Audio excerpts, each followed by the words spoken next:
I seek you. Yeah. Feel alive. One more word and you won't survive. Hi, I'm Gail O'Brien. I'm from Northern Ireland. I started hooping 5 years ago. I suppose I picked up the hoop for fitness and then realised it was much more fun, and I got really obsessed really quickly and started practicing a lot. And then I lived in a really small town and there was no one else that hooped, so I started teaching classes. And then, I don't know, it just didn't get any better. The obsession kind of got worse, and I started to perform doing fire and LED, and it was starting to interfere with my work. I was like, no, I'd rather do circus stuff. So I handed my notice in and I started teaching and making hoops and performing full time. I get more excited and more into it the more I do it, and the more I practice, the more stuff I find, and the more I want to just play all the time. So we are going to start with, it doesn't have a name, you can name it if you want. It's kind of like a pop-up from the floor.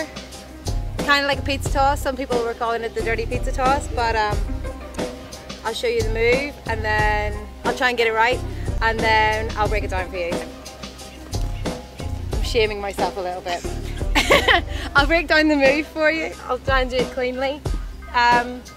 You want to start with the hoop on your feet.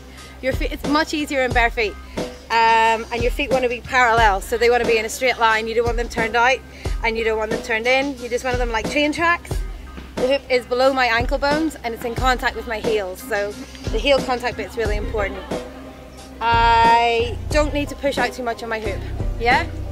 What I'm going to do is with my right leg, I'm going to trace the outline of the hoop this way, and I'm going to keep my foot flexed. No pretty feet, no pointy toes. So we want foot flex, and then with the back foot, my heel is going to come up towards the opposite hip, and it's just a flick, and you're going to try and get the hoop above your head.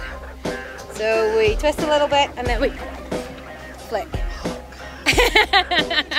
and you catch it. So yeah, so just points I think about it is you don't need to push too hard. You can get it over your head, but jumping straight up, but it's not pretty. And it's a lot more work. So I think it's much easier to do the little flick, and it also spins much nicer if you really flick with your feet. So feet are parallel, heels are in contact. I'm tracing, this is going to be my front foot. I'm tracing the outline of the hoop like in isolation. And this heel is doing the same at the back, it's really coming round. And then I'm going to pop. Yeah. Also, you need to work on controlling your face because it can be a little bit like this to start with. If you're getting it off the floor at all, like if you're getting it even if it's just coming up to here, you've got the move. You just need to work on the technique of popping it up. But once you're getting any sort of floor clearance, the technique is there.